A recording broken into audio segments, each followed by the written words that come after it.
Hey guys, तो मैं दिल्ली पहुंच गई थी रात 12 बजे। फ्लाइट थोड़ा सा लेट थी। घर आ गई। घर में आज पूजा है, भागवत कथा है। तो पंडित जी आ गए हैं। पानी तो इधर फेंक देना, अंजल इसको फेंक देना। और ये देखो वेदी बननी है, सारी तैयारी हो गई है। 5 चौकियां हैं। और एक कटोरी में थोड़ा सा दूध, दही, शक्कर, थोड़ा पंचामृत बना। ये भगवत कथा की पूरी तैयारी हो गई है। अभी पूजन होगा, शाम को कथा होगी।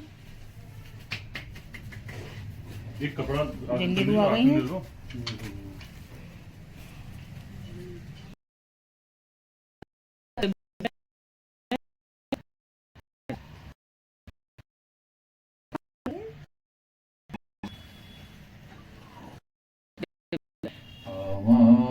पाद सरस्वती भगवती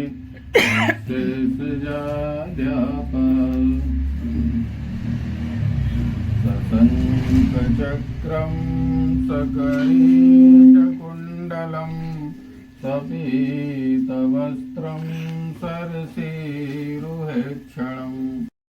तो गाइस ये देखिए हमारी कीवी कीवी कीवी पूंछ ऊपर उठ गई। तो अब रात हो रही है और हम लोग सब सोएंगे। वो फराहार कर रही है और इंदु जी आ गई, ये जा रही है राम नाम कर। व्रत का समापन हो गया था शाम और रात लेट हो गई, पहला ही दिन था तो बस ऐसे ही रहा कुछ। तो अब सभी लोग सोएंगे, सुबह जल्दी भी उठना है। तो गाइस ये देखिए कीवी अम्मा हमारी सोई पड़ी है। तो चैनल को लाइक करें, सब्सक्राइब करें, कमेंट्स करें, ज़्यादा से ज़्यादा शेयर करें और सब्सक्राइब करवाएं लोगों को से, औरों से भी। बिल्कुल भी आगे नहीं बढ़े हैं। Thank you guys. तो आज श्रीमद् भागवत का दूसरा दिन है हमारे यहाँ। अभी पंडित जी आए नहीं है, आने वाले हैं। ये देखिए ये देखिए ये देखिए कंजड़ी हमारे घर की। सूट में कितनी बड़ी लग रही है ये एंजल। तो गाइस हम थोड़ा सा कुछ सामान लेने जा रहे हैं, पान वगैरह, और सारा सामान आ चुका है क्योंकि पंडित जी आने वाले हैं। मेरा वीडियो चल रहा है।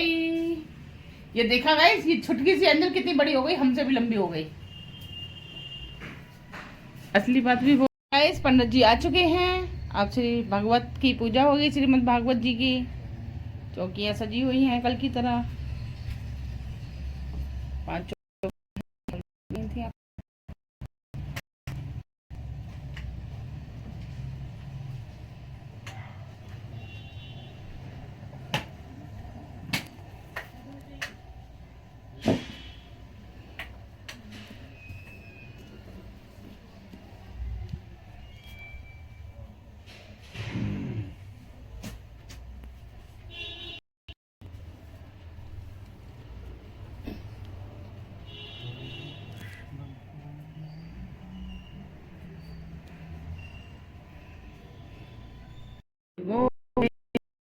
थी।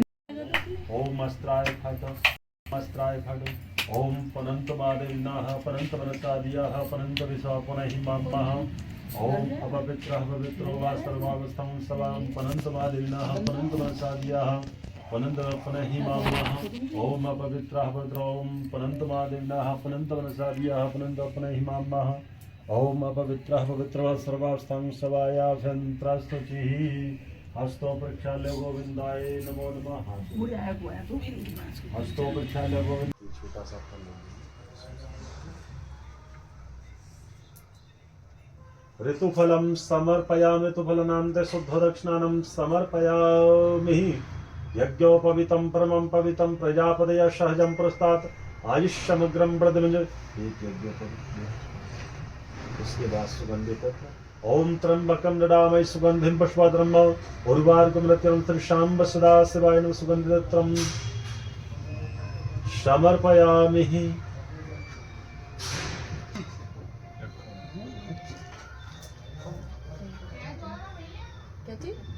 ओम त्र्यंबकं ददामि सुगंधिं पुष्पद्रह्म उर्वार्गं नैत्रं श्रीशाम्ब सदाशिवं सुगन्धपुत्रं समर्पयामि नाभ्याशीदन्त्रं क्षेष्णोदेव समर्थ भागवत कथा का दूसरा खंड। पूर्णेन्दु सुंदर मुखादरविंद नेत्रात् कृष्णात्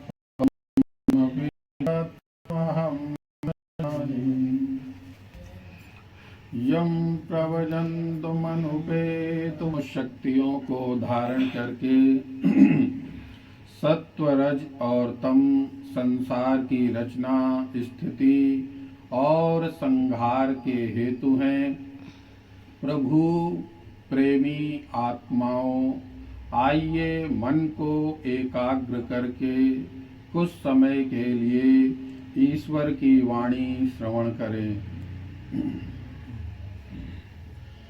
हरि शरणं हरि शरणं हरि शरणं हरि शरणं हरि शरणं।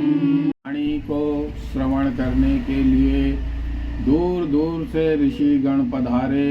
जमदग्नि, भरद्वाज, गौतम, अत्रि, वशिष्ठ, पुलह, पुलत्स्य, मेधातिथि, च्यवन आदि। नारायण नारायण। थोड़ा सा पहले सच कहती तकदीर बदल जाए, सुनते हैं तेरी रहमत दिन रात बरसती है। व्यास जी ने कब की? सुखदेव जी कहते हैं कि एक बार बद्रिकाश्रम में सरस्वती के तट पर, जो बद्रीनाथ का मंदिर है उससे थोड़ा सा इधर को जाते हैं तो वहाँ पे सरस्वती नदी दिखाई देती है, बिल्कुल दूध की तरह बहती है। नीचे को है लेकिन वो गहराई में जा नहीं सकते उसमें स्नान के लिए, और बहुत तेज धारा है। अगर गए होगे तो देखा होगा आप लोगों ने। वहीं पर व्यास जी की कुटीर भी बनी हुई है जहाँ वेद की रचना की थी। गणेश जी की भी है, गणेश जी ने लिखा था। और आगे जाएंगे तो मांडा गांव पड़ता है, जो पहले भारत का आखिरी गांव होता था, अब उसको चेंज करके पहला गांव कर दिया गया है। वहाँ से फिर चीन आदि की बॉर्डर शुरू हो जाती तिब्बत की। सरस्वती के नदी के तट पर अपने आश्रम में जो है उदास खड़े हुए थे। उसी समय जो है नारद मुनि आए। नारद जी ने कहा, वेद व्यास जी, आपने वेदों की इतनी रचना की है। वेद एक था पहले ऋग्वेद, उसके 4 भाग किए उन्होंने। ऋग्वेद, यजुर्वेद, सामवेद, अथर्ववेद। उसके बाद फिर स्मृतियां लिखी, दर्शन लिखे, उपनिषद लिखे, वो 17 पुराण लिखे। बोले मैंने इतनी रचना कर दी है लेकिन मुझे संतुष्टि नहीं मिल रही है। तब नारद जी ने कहा कि आपने महाभारत जैसे ग्रंथ लिखे जिसमें 1 लाख श्लोक हैं मार काट के, और वेद पुराणों में भी जो है कर्म कांड ज्यादा भरा हुआ है, ज्ञान कांड भक्ति कांड कम है। ज्यादातर वेदों के जो पढ़ेंगे तो उसमें बड़े बड़े यज्ञों के बारे में और इन सब चीजों का वर्णन ज्यादा है। भगवान की भक्ति और ज्ञान के प्रसंग बहुत कम है उसमें। तो अब आप एक ऐसा ग्रंथ लिखिए जिसमें भगवान की लीलाएं हों। निगम कल्पतरुर्गलितं फलं सुखमुखाद्मितद्रव संयुतं पिबत भागवतं रसमालयं मुहुर्हो रसिका भुवि भावुका। ये ऐसा ग्रंथ जिसमें फल तो है लेकिन छिलके नहीं है और ना गुठली है। आम का फल भी हम खाएंगे तो उसमें छिलके और गुठली होंगे, लेकिन भागवत एक ऐसा ग्रंथ है जिसको केवल रस ही रस है। ये वेद व्यास भगवान की आखिरी रचना है। व्यास भी 28 हुए हैं। जनक वंश में 24 जनक हुए। जैसे प्रधानमंत्री का पद होता है ऐसे ही वेद व्यास जी का भी ये पद है। जो श्री कृष्ण के समय में वेद व्यास जी थे द्वापर युग में, वो 28वें व्यास थे। तो नारद जी की प्रेरणा से उन्होंने भागवत की कथा लिखी। नारद जी ने कहा, मेरे ऊपर भगवान की बड़ी कृपा हुई। पहले मैं शूद्र कुल में उत्पन्न हुआ। अपने जीवन की स्टोरी सुनाते हैं नारद जी कि मैं शूद्र कुल में उत्पन्न हुआ। मेरी माँ लोगों के घरों में काम करती थी। एक बार गांव में संत लोग पधारे, जिसको चौमासा बोलते, चतुर्मास। पहले प्राचीन काल में चौमासे में नदियां पूरी फुल हो जाती थी, तो खतरा होता था नदी पार करके जाना। ऐसे रास्ते नहीं होते थे सीमेंट के या डामर के, कच्चे रास्ते होते थे। इसलिए साधु संत लोग चातुर्मास करते थे। एक जगह सुरक्षित ऐसी होती थी गांव में, वह बगीचे में रुक जाते थे, 4 महीने वहीं रहते थे। उसके बाद 8 महीने फिर भ्रमण करते थे वो लोग। तो चातुर्मास करने के लिए आए संत लोग। नारद जी उनकी सेवा में लग गए, उनकी माँ लग गई। संत लोग जब भोजन कर लेते हैं तो उनकी पत्तल में जो जूठा भोजन बचता, उसको प्रसाद रूप में उनकी आज्ञा पाकर नारद जी करने लगे। हालांकि जूठा भोजन करना ठीक नहीं है। साइंटिफिक दृष्टि से, मेडिकल दृष्टि से भी, अगर किसी को कोई बीमारी है और संक्रमित बीमारी, हम उसका जूठा खाते हैं तो हमें भी होने की संभावना होती। लेकिन भगवान का, जो भगवान के बहुत अनन्य भक्त हैं, ऐसे लोगों का जूठन प्रसाद खाया जा सकता है। तो नारद जी ने संतों का वो जूठन प्रसाद खाया तो उनका हृदय शुद्ध हो गया। सत्संग सुनने लगे।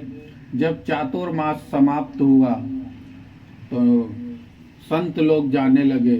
छोटा बालक नारद उनके पीछे पीछे दौड़ा कि मुझे भी ले चलिए महाराज, मैं अब आप लोगों के बिना नहीं रह पाऊंगा।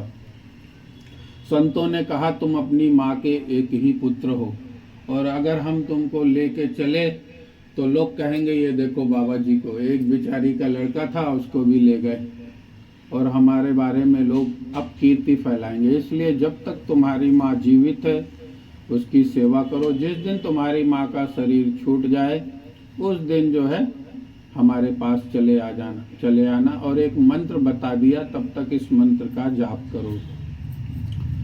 संत लोग चले गए। नारद जी जो मंत्र बताया था उसका खूब मनन करने लगे। एक दिन उनकी माँ नारद जी की रात के समय गाय को दूहने के लिए